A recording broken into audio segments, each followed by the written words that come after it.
Bem-vindo ao Farol. Hoje eu quero caminhar com você por um texto direto, exigente e ao mesmo tempo libertador. O Evangelho de Lucas, capítulo 14, versículos 25 a 35, conhecido como o custo do discipulado.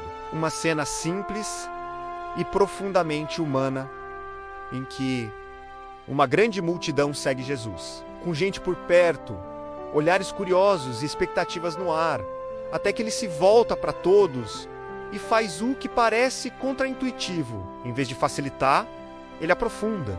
Em vez de vender uma ideia leve, ele fala de prioridade, de cruz de renúncia, de cálculo de coerência, de sabor, ensinando que o discipulado começa por recolocar Deus no centro, para que todos os outros amores sejam purificados e deixem de virar idolatria, posse e dependência, porque seguir Jesus não é um enfeite espiritual para a rotina.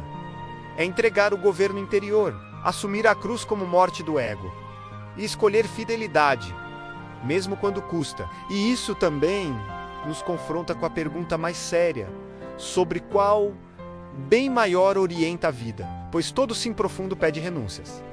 E toda integridade tem preço e propósito. E nas imagens da torre da guerra, Jesus nos chama à lucidez e ao compromisso, não ao impulso.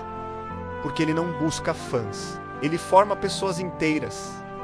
E psicologicamente, isso se alinha à ideia de valores inegociáveis, que sustentam escolhas difíceis.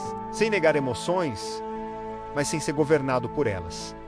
Lembrando que a graça é gratuita, mas não é barata, que o sentido sustenta no sofrimento e que fé e vida precisam combinar. E sociologicamente, esse trecho confronta a religião de consumo e a fé de multidão, chamando a desapego, serviço e coragem, inclusive renunciando não apenas a bens, mas a status, poder e a necessidade de se provar.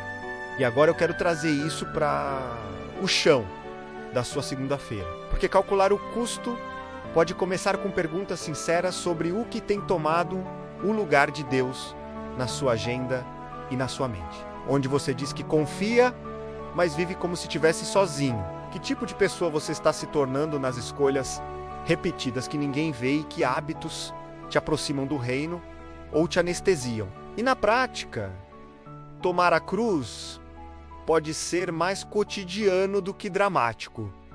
Pode ser pedir perdão antes de ter razão. Encerrar um ciclo de fofoca mesmo, perdendo aceitação. Dizer não a um ganho fácil que fere a consciência. Estabelecer limites com quem você ama. Porque amar não é se perder. Organizar finanças com simplicidade para que o dinheiro deixe de ser senhor e volte a ser servo. Escolher fidelidade quando a cultura normaliza a fuga emocional. Romper com o vício de tela que rouba a presença e oração. E servir sem esperar aplauso. E a imagem do sal fecha. O texto com força, porque sal é identidade em ação-presença, que preserva a cura e dá sentido. Mas sal sem sabor é contradição. É fé que soa bonita e vive vazia. Linguagem religiosa sem coração obediente, aparência sem substância. E Jesus está alertando que existe um modo de seguir tão superficial que perde a capacidade de transformar. E quando perde o sabor, não é só o mundo que sofre, a própria alma perde alegria, firmeza e paz. Por isso eu quero falar com você com esperança. Jesus não está te chamando para uma vida menor, ele está te chamando para uma vida inteira. Uma vida que não precisa mentir para ser aceita, nem se vender para pertencer, nem se trair para não ser rejeitada. O custo é real, mas o retorno é ainda mais real.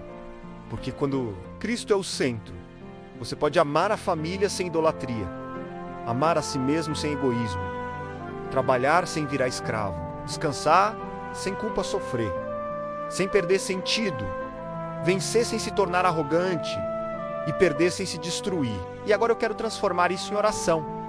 Senhor Jesus, endireita o meu eixo. Eu confesso que muitas vezes eu te sigo como multidão e não como discípulo. Eu quero consolo sem a entrega. Eu quero milagre sem a cruz. Eu quero a paz sem a renúncia. Hoje eu te peço coragem para te colocar em primeiro lugar. Purifica meus amores. Liberta meu coração do medo de desagradar, que eu não use pessoas como muletas para minha insegurança. E não coloque sobre ninguém o peso que só o Senhor pode carregar. Me dá lucidez para calcular o custo, disciplina para terminar a torre, sabedoria para as guerras internas, força para abrir mão do que me possui e devolve o sabor da minha fé. Que eu seja sal de verdade no meu lar, no meu trabalho, nas minhas escolhas, no meu silêncio e no meu serviço e para quem está ouvindo. Agora, e se sente fraco, eu peço graça suficiente para hoje, só hoje, o próximo passo, a próxima decisão fiel. O próximo não que protege a alma, e o próximo sim que honra o reino. Quem é capaz de ouvir que ouça com atenção e que essa atenção vire vida. Amém?